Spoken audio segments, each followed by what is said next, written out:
dont j'ai entendu parler tout à l'heure.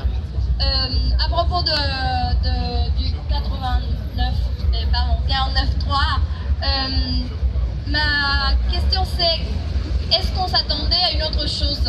Pourquoi est-ce que ça surprend si cette démocratie de la 5e République française, c'est celle qui a bombardé la Syrie, c'est celle qui a envahi le Mali, c'est celle qui soutient l'État d'Israël, c'est celle qui pille les richesses de toute l'Afrique, et c'est celle qui a organisé les dictatures de chez moi, je viens de l'Amérique latine. C'est la 5e République qui a organisé les pires des dictatures en entraînant même les dictateurs pour pouvoir torturer mieux, en tirant les leçons des tortures de l'Algérie. Alors pourquoi on s'étonne avec cet article, l'emploi de cet article du 49.3? C'est ça la démocratie de cette 5e République. Et alors, on n'aura pas de démocratie réelle tant qu'on ne renversera pas cette 5e République. Et j'ai entendu parler du besoin d'une grève reconductible. Mais alors je me pose la question, comment va-t-on faire une grève reconductible sans les syndicats, sans les organismes de la classe ouvrière? Parce que c'est qui peut faire la grève si ce n'est pas les organismes de la classe ouvrière? Alors, il nous faut travailler, il nous faut coordonner les luttes, mais une coordination réelle.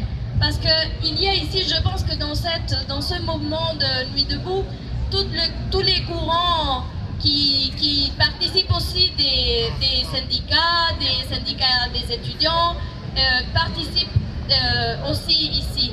Alors, quel est l'empêchement pour pouvoir former des comités dans les usines, des comités dans les facs, des comités dans les lycées, et pouvoir coordonner réellement et avec un plan de lutte et avec une liste de revendications unitaires pour pouvoir commencer à parler de renverser la 5e République et pouvoir parler et seulement comme ça on pourra parler de la démocratie réelle. Parce que c'est l'ouvrier qui fait bouger le monde, qui produit toutes les richesses de ce monde, il a vraiment son pouvoir dans les usines et dans les organisations de lutte de la classe ouvrière.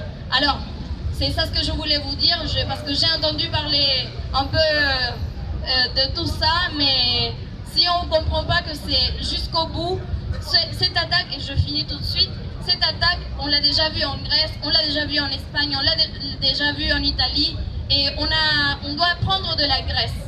La Grèce, on nous proposait la démocratie, et on voit bien qu'avec le gouvernement Syriza, on a des prisonniers politiques qui sont des jeunes qui se battaient contre le fascisme seulement, ou qui voulaient aider les réfugiés, parce qu'on a aidé des prisonniers politiques et des réfugiés dans des camps de concentration, et on a les pires attaques contre la classe ouvrière et le peuple.